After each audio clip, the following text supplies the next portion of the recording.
Good morning. Today is Monday, December 16th, 2024.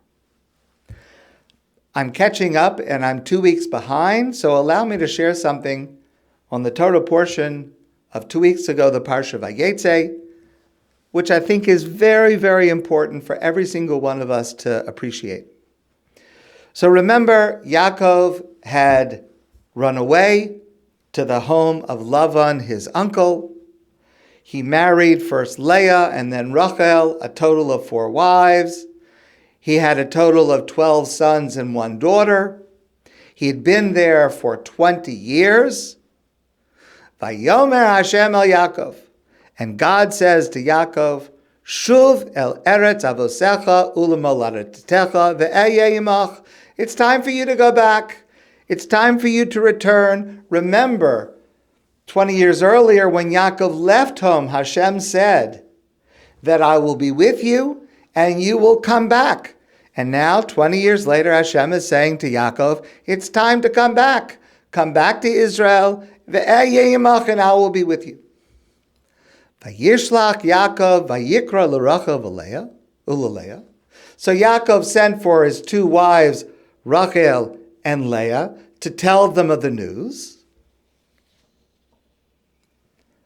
And he says to them, Anochi hakel beis kel. God spoke to me. He says to his wives, God spoke to me and said, Kum tsei min haaretz hazos. Get up, leave this land where you live, Ushuv v'shuv el eretz moladetecha, and return to the land where you came from. Remember, of course, Yaakov was born in Israel. So he's going back to the land where he was born. Rachel and Leah were born there. They've never been to this new place. So he is telling them, Hashem has said that all of them are now to move to what? To the wives and the children. It's a new place to move to Israel. Vatan Rachel v'Leah, and Rachel and Leah answer, Kol asher amar Elokim elecha aseh. We will do whatever Hashem says. Which makes perfect sense. If we believe in God, and God gives us a direct message, we listen to what God says. The only problem is that I did not read the entire passage. I actually left out 90% of the passage. Let's go back over it one more time. Vayomer Hashem el Yaakov, Shuv el eretz avosecha ulemoladetecha ve'eyeh imach. Hashem says to Yaakov, it's time for you to go back to Israel. Vayishlach Yaakov vayikra l'Rachel v'Leah. So Yaakov calls his 2 wives, Rachel and Leah, and he says to them, you know, I've seen the way your father, my father, looks at me, and he's not so nice to me. And you know how hard I work for your father. And no matter how hard I work for your father, shepherding the sheep and the cattle, it's never enough for him. And he keeps changing my wages. And no matter what happens, he tries to cheat me out of my fair wages. And even though I keep trying to be fair and to be honest, but your father is just not being honest with me, so I'm not earning enough according to what I should fairly receive. That takes up 5 verses, 5 psukim. Vayomer elai malach Elokim, and an angel of God came to me and said, Anochi hakel beis kel, I am God. Not the angel, but I am God, your Lord. Kum tsei min haaretz hazos v'shuv el eretz moladetecha. It's time for you to get up and go back to the land that you came from. So the question is, the first reading that I did makes sense. God says move back. Yaakov says to his wives, God said to move back. His wives say, okay, if God says it, we'll do it. That makes sense. But that's not what the passage is. The passage is, God says to Yaakov, move back. Yaakov calls his wives and says, I'm not so happy here, and I'm not getting treated fairly, and your father-in-law is trying to cheat me, and I'm not getting the amount that I should, and he keeps trying to change the wages, and I'm never going to be able to get what I deserve. Plus, God says to me, it's time for us to go back. Vatan Rachel and Leah, and Rachel and Leah answer him. They say to him, listen, you're never going to do any better with our father. He's a cheater. He's always been a cheater. And the truth is, he doesn't treat us with respect either. And whatever it is that you have, it's only because Hashem gave it to you. It's not because of our father. He's never going to be an honest person. So, V'ata, now, Kol asher amar Elokim elecha, say, everything that Hashem said to you, that we should go back to Israel, you should do. So the question is obvious. If, in fact, the reason Yaakov is returning to Israel is because God said so, and Rachel and Leah accept that God said so, why does Yaakov have to add all of this business? Lavan didn't treat him well, and he wasn't getting his pay, and the wages were being changed, and Lavan was deceitful. I mean, first of all, why does that make any difference? If God said to go back, that's the answer. God said to go back. Why does Yaakov have to give this whole other reason that is superseded, no matter how valuable it is that Yaakov is being cheated, but God said to go back, that's the reason to go back. Why does Yaakov engage in this long explanation of why it's not working out there? Now, I shared with you an answer a couple of years ago, and I want to share with you today a different answer, a remarkable answer that is given by the Shaloh HaKadosh. This is Rabbi Yishaya HaLevi Horowitz. He lived in the late 1500s, early 1600s. He was born in Prague.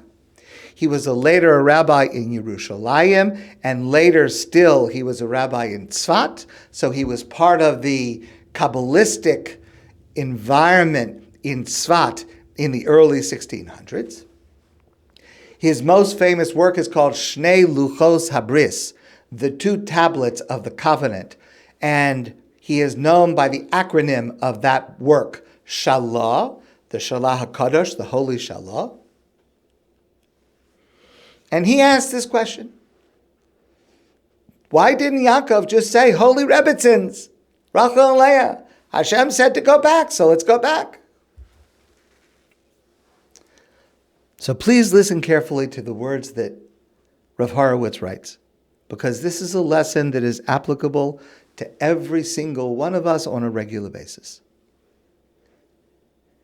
Ein ra'ui la'adam k'sheyirtze davar mibnei beso. It's not proper when a person wants the members of his household to do something. Let's say I want my wife to do something, or I want my children, I want my family to do something. Whatever it is. It's not proper sheyikarchem al ze ba'onos, that I should force them. Afkihu moshel bahem, even if I, let's say, am in a position of authority. Let's say it's my little children. It's not the right thing for me to say, do it. Afilu HaKadosh Baruch Hu mitzaveh, even if it is something that God commanded. It's amazing. It's not the right thing to say to my children, get ready to come to shul. Why? Because Hashem wants you to come to shul. It's not the right thing. It's not the right thing to impose on them as a requirement, as a commandment. Rak lihishtadel lepvatososam mimashiratza. Rather, you should try to explain to them and convince them what you want them to do. B'tachlis ma she'efsher kedei she'yorer zeh la'atzmo. You should explain it to them and persuade them so that they should come to want to do it on their own. Come to shul with me because you're going to have a good time. There are groups in shul. They give candies in shul.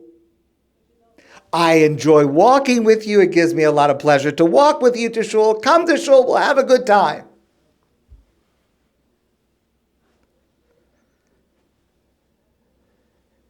Ki kach yoser tov mishiyasa ritzono memashiyasa alpi altzad ha'ones v'hechrach. That is better than saying to someone, because I told you so, because you're required to, because you must come. Re'ei kama rabu devarav Yaakov El Rachav Leah. See how long is this passage where Yaakov is speaking to Rachel and Leah. Of course, he could have just said, Hashem said so. And they would have said, okay, Hashem says so, we have to do it. But no, Kedei sheyisratze b'tiv leiv. He wanted them to come to the conclusion on their own that they wanted to leave. V'afa pisha HaKadosh Baruch Hu tziva lebeso. Even though it's God who has commanded them to go home. Still, even if it's God, still, it's better to speak in a way that doesn't put pressure on members of your family and doesn't seem to force them, but rather convince them, persuade them, show them the benefit. Because at home, we're not supposed to speak like that. You must do it. God commanded you. God will be upset with you, God forbid, which is certainly not true. You have to. That's not the way to speak. It's not the way to speak to children, and it's even not the way to speak, certainly not the way to speak to adults. The way to get the family members, your family members, to do what you think is right is to convince them it's in your best interests. It'll be good for you. It'll be better for you. You'll enjoy it. And yes, also Hashem commanded it. But this, according to the Shaloh, is teaching us how every one of us should be speaking at home. I know many situations. And I think probably when I was very young, this is a mistake that I made, and I consciously changed it. In my house, I don't consider myself the halakhic authority. If someone wants to ask me a question, so of course I answer it. But I try very, very hard. I don't tell people what to do. And that applies especially in my home. My children, my wife, other adults in my home.